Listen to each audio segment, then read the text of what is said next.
Hello दोस्तों, मैं धनंजय गुप्ता आपका स्वागत करता हूं आज एक नई वीडियो में। दोस्तों, आज की इस वीडियो से हम वर्ग 17 को स्टार्ट करेंगे। आप जानते हैं पी ब्लॉक के तत्वों से वर्ग 15 और वर्ग 16 को हम पहले ही पढ़ चुके हैं। तो आज स्टार्ट करने वाले हैं हम वर्ग 17 को, जिसको हैलोजन परिवार भी कहते हैं। और आज की इस वीडियो में हम बात करेंगे वर्ग 17 के तत्वों के परिचय को लेकर और इनके सामान्य लक्षणों को लेकर। तो चलिए बिना समय गंवाए आज के इस मजेदार वीडियो को स्टार्ट करते हैं। यदि वर्ग 15 और 16 के सामान्य लक्षण आपने पढ़े हैं तो आपको ये वीडियो बहुत अच्छी लगेगी, बहुत आसानी से समझ में आ जाएगी। तो चलिए स्टार्ट करते हैं। यदि आपने वर्ग 15 और 16 नहीं देखा है तो मेरे चैनल पे प्लेलिस्ट बना है उनका, जहां से आप उनको देख सकते हैं। तो हेडिंग लगाते हैं वर्ग 17 के तत्व यानी एलिमेंट्स ऑफ ग्रुप 17। तो सबसे पहले वर्ग 17 को हम देखते हैं और ये देखते हैं इनमें कौन कौन से तत्व हैं। तो देखिए यहाँ पर मैंने वर्ग 17 को बनाया है। तो वर्ग 17 में आपको मिलेगा फ्लोरीन, क्लोरीन, ब्रोमीन, आयोडीन और एस्टेटीन। मुख्य रूप से ये तत्व आपको वर्ग 17 में देखने को मिलते हैं। आप देख रहे हैं इस वर्ग का प्रथम तत्व फ्लोरीन है। तो जैसे आपने पीछे कहा था ऑक्सीजन प्रथम तत्व था, तो आप कहते थे ऑक्सीजन परिवार के तत्व। इसी आधार पर आप कह सकते हैं वर्ग 17 का प्रथम तत्व फ्लोरीन है, अतः इन्हें फ्लोरीन परिवार के तत्व कहते हैं। परंतु इसका अधिक प्रचलित नाम होता है हैलोजन। तो वर्ग 17 के तत्वों का अधिक प्रचलित नाम हैलोजन होता है, जो ग्रीक भाषा के दो शब्दों से बना है, जिसमें पहला शब्द है हेलो और दूसरा शब्द है जेनस। जो हेलो है इसका अर्थ होता है साल्ट, या हिंदी में बोले तो लवण, और जेनस मीन्स होता है जनरेटिंग, जिसको हिंदी में हम कहेंगे उत्पन्न करने वाले। यानी हेलो और जेनस दोनों को मिलाकर हम देखें तो हम कह सकते हैं कि हैलोजन का तात्पर्य होता है लवण बनाने वाले तत्व। तो वर्ग 17 के ये जो तत्व हैं ये सभी तत्व लवण बनाते हैं। इस आधार पर वर्ग 17 को हम हैलोजन कहते हैं। यदि वर्ग 17 के तत्वों के कुछ लवण को हम देखें तो हम लिख सकते हैं NaCl, KCl, NaF, NaBr। ये लवण हैं जो वर्ग 17 के तत्वों द्वारा यानी क्लोरीन, फ्लोरीन और ब्रोमीन के द्वारा बनाए गए हैं, और इसी आधार पर इसको हम यानी वर्ग 17 को हम हैलोजन कहते हैं। वर्ग 17 के तत्वों जिनको आप हैलोजन भी कहते हैं, इनको X से प्रदर्शित करते हैं। तो कई बार आप देखेंगे केमिस्ट्री में जहां पे हैलोजन की बात होगी वहां पर हम X सिंबल का यूज करेंगे। उम्मीद है ये बातें आपको क्लियर हो गई हैं। तो चलिए आगे चलते हैं और देखते हैं वर्ग 17 के तत्वों की उपलब्धता, यानी कि प्रकृति में वर्ग 17 के तत्व कहां पर उपस्थित होते हैं। तो सबसे पहले हम देखते हैं ये किस रूप में उपस्थित होते हैं। आप जानते हैं दो मुख्य अवस्थाएं होती हैं तत्वों के उपस्थित होने का, एक होता है मुक्त अवस्था और दूसरा होता है संयुक्त अवस्था। मुक्त अवस्था का अर्थ होता है यदि जो पदार्थ है यानी जो तत्व है वो तत्व के रूप में ही प्रकृति में हो। जैसे नाइट्रोजन है तो N2 के रूप में वो N2 यानी नाइट्रोजन गैस के रूप में वायु में उपस्थित है, तो उसको हम कहेंगे नाइट्रोजन की मुक्त अवस्था। लेकिन इसके अलावा अमोनिया के रूप में उपस्थित है या फिर नाइट्रेट के रूप में उपस्थित है, तो वो सब यौगिक हैं, इसलिए उनको हम संयुक्त अवस्था कहते हैं। यदि वर्ग 17 की बात करें तो अत्यधिक सक्रिय होने के कारण हैलोजन मुक्त अवस्था में नहीं मिलते हैं, ये मुख्यतः संयुक्त अवस्था में ही मिलते हैं। यदि हम बात करें फ्लोरीन की तो फ्लोरीन मुख्यतः भूपर्पटी में अविलेय फ्लोराइडों के रूप में मिलती है। जैसे फ्लोरास्पर जिसका फार्मूला होगा CaF2 जो कि एक खनिज है, क्रायोलाइट जिसका सूत्र होता है Na3AsF6 यह भी एक खनिज है, तथा फ्लोरेपेटाइट जिसका फार्मूला होता है 3Ca3PO4 ट्वाइस डॉट CaF2। तो ये फ्लोरीन के कुछ प्रमुख खनिज हैं जहां पे आप देख रहे हैं फ्लोरीन जो है वो फ्लोराइड के रूप में उपस्थित है, और ये जो है ये अविलेय रूप है, या आप कह सकते हैं अविलेय खनिज है। इसके अतिरिक्त थोड़ी मात्रा में फ्लोरीन जल में, पौधों में, जंतुओं की हड्डियों और दांतों में उपस्थित होती है। यदि हम बात करें क्लोरीन की, तो क्लोरीन का प्रमुख स्रोत समुद्री जल में उपस्थित लवण होते हैं, जैसे NaCl, KCl, MgCl2, CaCl2, ये समुद्री जल में उपस्थित लवण है। यहाँ पर आप देखें क्लोरीन क्लोराइड के रूप में उपस्थित है। फ्लोरीन तथा क्लोरीन के अतिरिक्त हैलोजन परिवार के अन्य तत्व काफी कम मात्रा में प्रकृति में उपस्थित होते हैं। ब्रोमीन समुद्री जल में अल्प मात्रा में लवण के रूप में उपस्थित होता है, जैसे NaBr, KBr, ये ब्रोमीन के लवण हैं जो समुद्री जल में पाए जाते हैं, लेकिन इनकी मात्रा बहुत ही कम होती है, यानी ये अल्प मात्रा में उपस्थित होते हैं। यदि बात करें आयोडीन की, तो आयोडीन जंतुओं में, पादपों में थोड़ी मात्रा में, या आप कहें समुद्री जंतुओं और पादपों में थोड़ी मात्रा में उपस्थित होता है। चिली साल्टपीटर में 0.2% तक सोडियम आयोडेट पाया जाता है, जो कि आयोडीन का एक स्रोत है। चिली साल्टपीटर में आप जानते हैं सोडियम नाइट्रेट को हम चिली साल्टपीटर कहते हैं, जहाँ पे 0.2% सोडियम आयोडेट पाया जाता है। तो इस प्रकार यह भी आयोडीन का एक स्रोत हो जाता है। तो ये हैं कुछ प्राकृतिक स्रोत जहाँ पे वर्ग 17 के तत्व यानी कि हैलोजन उपस्थित होते हैं। तो चलिए अब हम बात करते हैं वर्ग 17 के तत्वों के सामान्य लक्षणों पर। और आज के इस वीडियो में जो पहला लक्षण हम पढ़ेंगे वो होगा इलेक्ट्रॉनिक विन्यास। यहाँ पे आप देख रहे हैं वर्ग 17 को आपको दिखाया गया है। यहाँ पे हम कुछ तत्वों को लेकर इनका इलेक्ट्रॉनिक विन्यास लिखते हैं। जैसे फ्लोरीन का लिखें तो हो जाएगा 1s2 2s2 2p5। क्लोरीन का लिखें तो 1s2 2s2 2p6 3s2 3p5। आप चाहें तो बाकी का भी लिख सकते हैं, लेकिन हम बात को इतने से भी समझ सकते हैं। तो देखें फ्लोरीन और क्लोरीन की इलेक्ट्रॉनिक विन्यास पे यदि हम विचार करें तो जो बाह्यतम कोष है फ्लोरीन में वो दूसरा है, क्लोरीन में यह तीसरा है। लेकिन बाह्यतम कोष का जो इलेक्ट्रॉनिक विन्यास है ये समान है, यानी कि यहाँ पर बाह्यतम कोष में s2p5 है और यहाँ पर भी s2p5 है। इस आधार पे हम लिख सकते हैं वर्ग 17 के तत्वों के बाह्यतम कोष, जिसको हम संयोजी कोष भी कहते हैं, का सामान्य इलेक्ट्रॉनिक विन्यास NH2NP5 होता है। अब यदि इनकी तुलना हम कर लें उत्कृष्ट गैसों से, यानी कि वर्ग 18 के तत्वों से, जो कि बहुत अधिक स्थायी होते हैं, तो उनका इलेक्ट्रॉनिक विन्यास होता है NH2NP6, यानी कि यहाँ पर बस एक इलेक्ट्रॉन की कमी है इनको उत्कृष्ट गैसों के रूप में या उत्कृष्ट गैसों का इलेक्ट्रॉनिक विन्यास प्राप्त करने के लिए। और यही कारण होता है कि हैलोजन बहुत अधिक सक्रिय होते हैं। तो चलिए लिखते हैं इसको। हैलोजन तत्वों के बाह्यतम कोष में उत्कृष्ट गैसों के विन्यास से केवल एक इलेक्ट्रॉन कम होता है, अतः ये अति सक्रिय तत्व हैं, क्योंकि केवल एक इलेक्ट्रॉन ग्रहण करके ही ये उत्कृष्ट गैसों का अस्थायी इलेक्ट्रॉनिक विन्यास प्राप्त कर लेते हैं। तो यह कारण होता है कि हैलोजन बहुत अधिक सक्रिय होता है, और इसीलिए अभी मैंने आपको बताया बहुत अधिक सक्रिय होने के कारण ही यह मुक्त अवस्था में प्रकृति में उपस्थित नहीं होते हैं। उम्मीद है कि ये पॉइंट आपको क्लियर हो गए हैं। तो चलिए आगे चलते हैं हम और बात करते हैं परमाणु एवं आयनीय त्रिज्या की। तो दोस्तों सबसे पहले हम बात करें कि परमाणु या आयनीय त्रिज्या होती क्या है।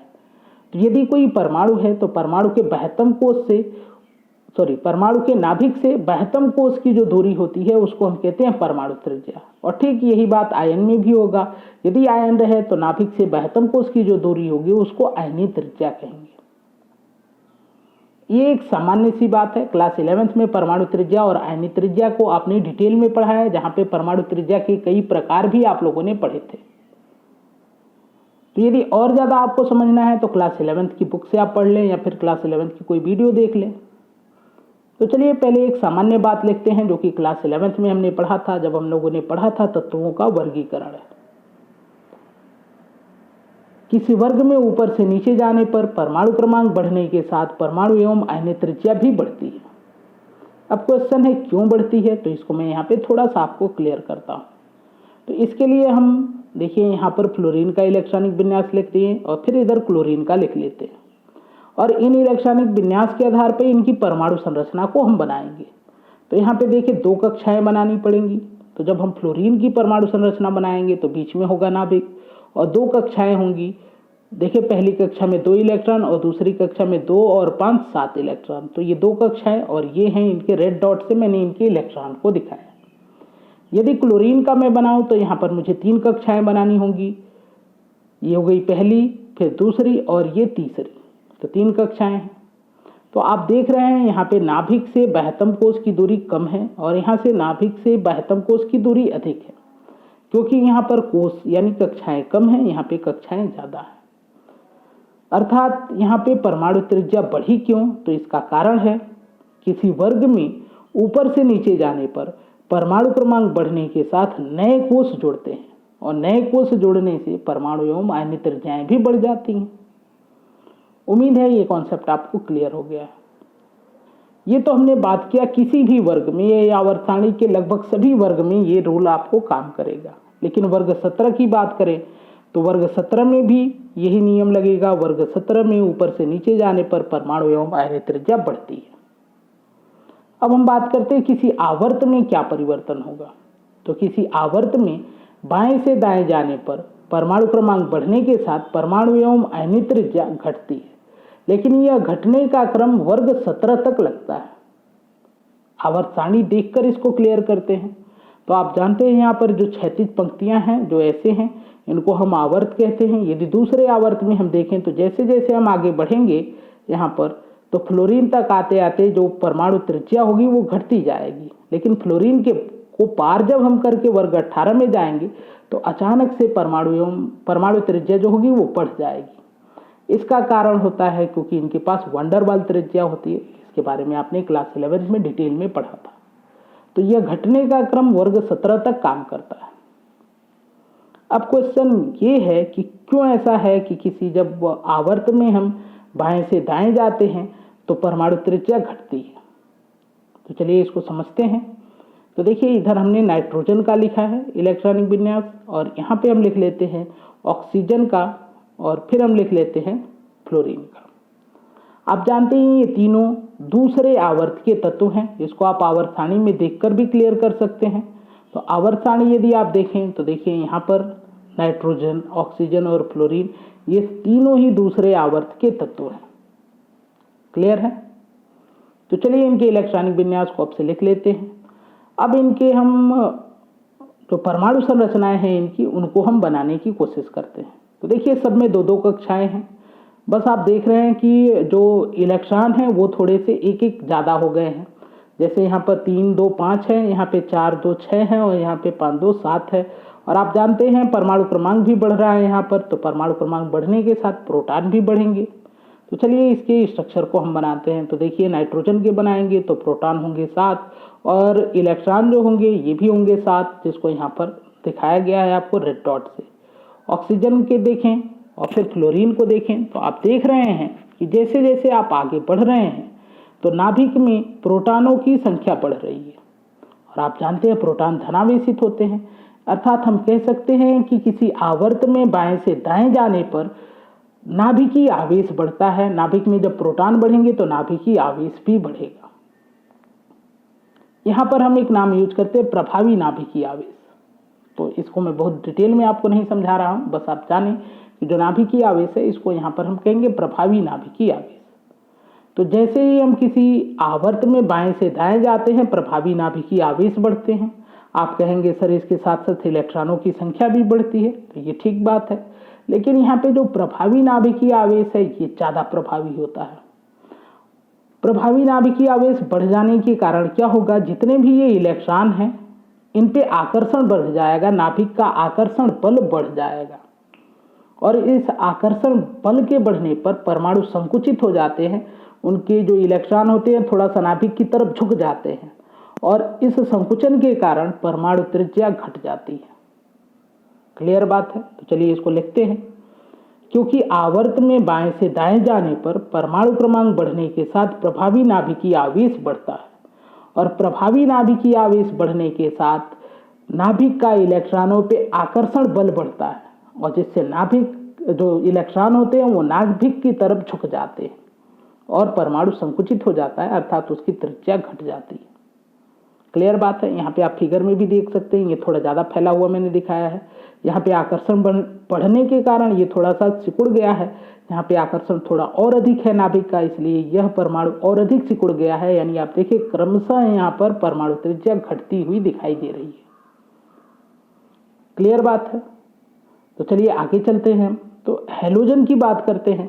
तो हैलोजन की परमाणु त्रिज्या संगत आवर्त में सबसे कम होती है। अब ऐसा क्यों है? तो आप जानते हैं किसी भी आवर्त में यदि बात करेंगे तो वर्ग 17 काफी लास्ट में है, मतलब इसके बाद तो वर्ग 18 है, तो लास्ट में है। तो प्रभावी नाभिकीय आवेश सबसे ज्यादा वर्ग 17 में है और इस वजह से वर्ग 17 के तत्व, जिनको आप हैलोजन भी कहते हैं, इनकी परमाणु जो त्रिज्या होती है वो अपने ही वर्ग के बाकी सभी तत्वों में सबसे कम होती है। क्लियर बात है। तो चलिए आगे देखते हैं आयनन एंथैल्पी को।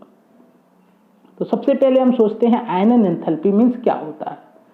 तो यदि किसी उदासीन गैसीय परमाणु से एक इलेक्ट्रॉन निकालना चाहें तो जितनी ऊर्जा खर्च करनी पड़ेगी उसी को हम कहते हैं आयनन ऊर्जा या फिर कहते हैं आयनन एंथैल्पी। आप जानते हैं इलेक्ट्रॉन को निकालना कब आसान होगा? जब नाभिक का उस इलेक्ट्रॉन पे आकर्षण कम होगा, तो थोड़ी सी ऊर्जा देके हम इलेक्ट्रॉन को बाहर निकाल पाएंगे। यानी कि हम सीधा कह सकते हैं कि जो आयनन ऊर्जा है वो सीधा जुड़ा हुआ है परमाणु त्रिज्या से। यदि परमाणु त्रिज्या छोटी होगी तो नाभिक का इलेक्ट्रॉन पे आकर्षण ज्यादा होगा और इलेक्ट्रॉन पे आकर्षण ज्यादा होने के केस में आयनन ऊर्जा या फिर कहें आयनन एंथैल्पी भी अधिक होगी। यानी कि अधिक ऊर्जा की आवश्यकता होगी इलेक्ट्रॉन को निकालने के लिए। क्लियर है। तो हम इस आधार पे कह सकते हैं किसी वर्ग में ऊपर से नीचे जाने पर परमाणु त्रिज्या बढ़ने के साथ आयनन एंथैल्पी घटती है, क्योंकि जब परमाणु त्रिज्या अधिक होगी तो नाभिक का इलेक्ट्रॉन पे आकर्षण कम होगा, क्योंकि दूरी बढ़ने पे आकर्षण घटता है तो आकर्षण कम हो जाएगा, तो इलेक्ट्रॉन को कम ऊर्जा देकर ही निकाला जा सकता है, यानी आयनन ऊर्जा या आयनन एंथैल्पी घटेगी। तो वर्ग 17 में भी यही होगा। वर्ग 17 में ऊपर से नीचे जाने पर आयनन एंथैल्पी घटती है। अब इस बात को हम समझते हैं यहाँ पर फ्लोरीन और क्लोरीन के उदाहरण को लेकर। तो यहाँ पे देखें हमने इनके जो परमाणु संरचनाएं हैं इनको बनाया है। यहाँ पे आप देखें त्रिज्या छोटी है, कम है, तो आकर्षण ज्यादा है। यहाँ पे त्रिज्या ज्यादा है तो आकर्षण कम है, और जब आकर्षण कम है तो आप बाह्यतम कोश से इलेक्ट्रॉन को आसानी से निकाल पाएंगे। यानी कि आप कहेंगे थोड़ी सी ऊर्जा देकर हमने इलेक्ट्रॉन निकाल लिया, यानी कि हमको ऊर्जा कम खर्च करनी पड़ी, तो आयनन ऊर्जा कम है या आयनन एंथैल्पी कम है। तो जैसे जैसे हम वर्ग में नीचे जाएंगे परमाणु त्रिज्या बढ़ेगी और आयनन ऊर्जा घटेगी। आयनन ऊर्जा को आयनन एंथैल्पी भी कहते हैं। तो क्योंकि परमाणु त्रिज्या अधिक होने पर नाभिक का बाह्यतम कोश के इलेक्ट्रॉनों पर आकर्षण दुर्बल हो जाता है, और यही कारण है कि परमाणु त्रिज्या बढ़ने से आयनन एंथैल्पी घट जाती है। क्लियर है। यदि आवर्त में बात करें तो किसी आवर्त में बाएं से दाएं जाने पर परमाणु क्रमांक बढ़ने के साथ परमाणु त्रिज्या घटती है, अतः आयनन एंथैल्पी बढ़ती है। जैसे उदाहरण के लिए हम बात कर लें ऑक्सीजन और फ्लोरीन की, तो आप देखें ऑक्सीजन और फ्लोरीन की परमाणु संरचनाओं को मैंने यहाँ पे दिखाया है। आप जानते हैं ऑक्सीजन में जो प्रभावी नाभिकीय आवेश है वो फ्लोरीन की तुलना में कम है, तो इसकी त्रिज्या अधिक है, और यहाँ पे त्रिज्या कम है क्योंकि यहाँ पे प्रभावी नाभिकीय आवेश अधिक है, तो परमाणु संकुचित हो चुका है। तो यदि हम बात करें यहाँ पर फ्लोरीन में नाभिक और ये जो बाह्यतम कोश के इलेक्ट्रॉन हैं इनके मध्य के आकर्षण अधिक होंगे, क्योंकि यहाँ पे परमाणु त्रिज्या छोटी है, तो इसकी आयनन ऊर्जा अधिक होगी, क्योंकि आकर्षण ज्यादा होगा जब नाभिक का, तो इलेक्ट्रॉन का निकलना कठिन हो जाएगा। यहाँ पर त्रिज्या बड़ी है इसलिए इलेक्ट्रॉन को आसानी से निकाला जा सकता है। यानी कि जैसे जैसे हम किसी आवर्त में बाएं से दाएं जाते हैं परमाणु त्रिज्या घटती है, और परमाणु त्रिज्या घटने के साथ जो आयनन एंथैल्पी है वो बढ़ती जाती है। लेकिन इसके कुछ अपवाद भी होते हैं, जो कि हम लोगों ने वर्ग 16 में पीछे डिस्कस किया था। कि हम लोगों ने डिस्कस किया था ऑक्सीजन और नाइट्रोजन को लेकर कि दोनों की आयनन एंथैल्पी किसमें कम होगी किसमें ज़्यादा होगी। यदि आपने वो वीडियो नहीं देखी है तो आप उसको सर्च करके देख सकते हैं। वैसे मैं बता दूं कि नाइट्रोजन की आयनन एंथैल्पी ज़्यादा होती है, क्योंकि उसका इलेक्ट्रॉनिक विन्यास जो होता है वो ज़्यादा स्थायी होता है। तो दोस्तों ये थे आज की वीडियो। उम्मीद है आज की वीडियो आपको पसंद आएगी। यदि वीडियो पसंद आए तो लाइक जरूर करें, वीडियो को अपने दोस्तों के साथ शेयर करें, हमारे इस चैनल को सब्सक्राइब करके बेल आइकन को प्रेस कर लें, वीडियो से संबंधित अपने विचार को कमेंट बॉक्स में ज़रूर लिखें। आज की ये वीडियो देखने के लिए, हमारे इस चैनल से जुड़ने